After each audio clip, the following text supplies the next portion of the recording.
Hello అండి, అందరికీ నమస్కారం. Welcome to home chef. ఈరోజు మన ఛానల్లో మనం పెళ్ళిళ్ళకి వెళ్ళినా లేదా ఏదైనా ఫంక్షన్స్కి వెళ్ళినా అక్కడ పెట్టే టమాటా పప్పు రెసిపీ అనేది చాలా టేస్టీగా ఉంటుంది. మనం ఎంత ట్రై చేసినా సరే ఇంట్లో ఆ టేస్ట్ అనేది రానే రాదు. ఇవాళ నేను చెప్పబోయేటటువంటి ఈ చిన్న టిప్స్ అనేవి ఫాలో అయ్యి పప్పు ప్రిపేర్ చేసినట్లయితే అచ్చం భోజనాల్లో పెట్టే పప్పు రుచితోనే మనం తయారు చేసుకోవచ్చు. ఇక లేట్ చేయకోకుండా ప్రాసెస్ ఏంటో చూసేద్దాం రండి. ముందుగా దీనికి కావలసిన పదార్థాలు: 1 టేబుల్ స్పూన్ ఆయిల్, 1 స్పూన్ తాలింపు గింజలు, 5-6 వెల్లుల్లి రెమ్మలు కచ్చాపచ్చాగా దంచుకున్నవి, కొద్దిగా కరివేపాకు, 3 నుంచి 4 ఎండుమిర్చి, 3 పచ్చిమిర్చి తీసుకొని మధ్యకి కట్ చేసుకోవాలి. 2-3 ఆనియన్స్ తీసుకొని సన్నగా చాప్ చేసుకోవాలి. 6 టమాటాలు తీసుకొని సన్నగా చాప్ చేసుకొని పక్కన ఉంచుకోవాలి. కొద్దిగా కరివేపాకు, కొద్దిగా ఉప్పు, కొద్దిగా కారము, పసుపు కూడా తీసుకొని పక్కన ఉంచుకోవాలి. స్టవ్ వెలిగించుకొని ఒక కుక్కర్ పెట్టుకొని అందులో ఆయిల్ వేసుకొని హీట్ అయిన తర్వాత పోపు దినుసులు కూడా వేసుకొని ఫ్రై చేసుకోవాలి. పోపు దినుసులు ఫ్రై అయిన తర్వాత కరివేపాకు, వెల్లుల్లి రెమ్మలు, ఎండుమిర్చి వేసుకొని ఫ్రై చేసుకోవాలి. ఇప్పుడు ఇందులోనే పచ్చిమిర్చి, ఆనియన్స్ వేసుకొని ఫ్రై అయిన తర్వాత టమాటా పీసెస్ కూడా వేసుకొని సాఫ్ట్గా కుక్ అవ్వనివ్వాలి. ఇవన్నీ కూడా సాఫ్ట్గా కుక్ అవ్వడానికి త్వరగా మనం కొద్దిగా సాల్ట్ యాడ్ చేసుకుంటే త్వరగా కుక్ అవుతాయి.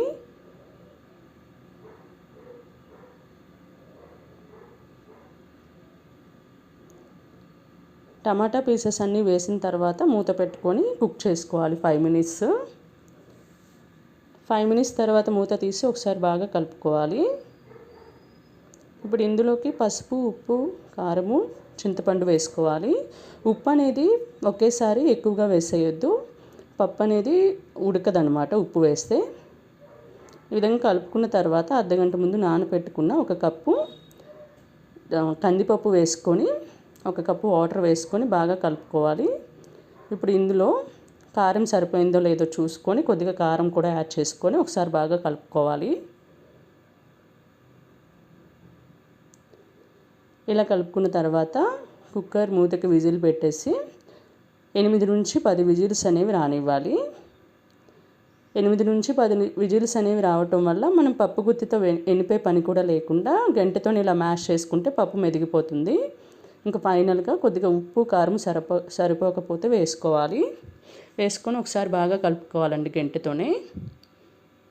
ఇలా తయారు చేసినటువంటి పప్పు టేస్ట్ అనేది అచ్చం మనకి వెడ్డింగ్ స్టైల్లో లేదా భోజనాల్లో పెట్టేటటువంటి పప్పు రుచిలోనే వస్తుంది. మీరు కూడా ఒకసారి ట్రై చేయండి ఫ్రెండ్స్.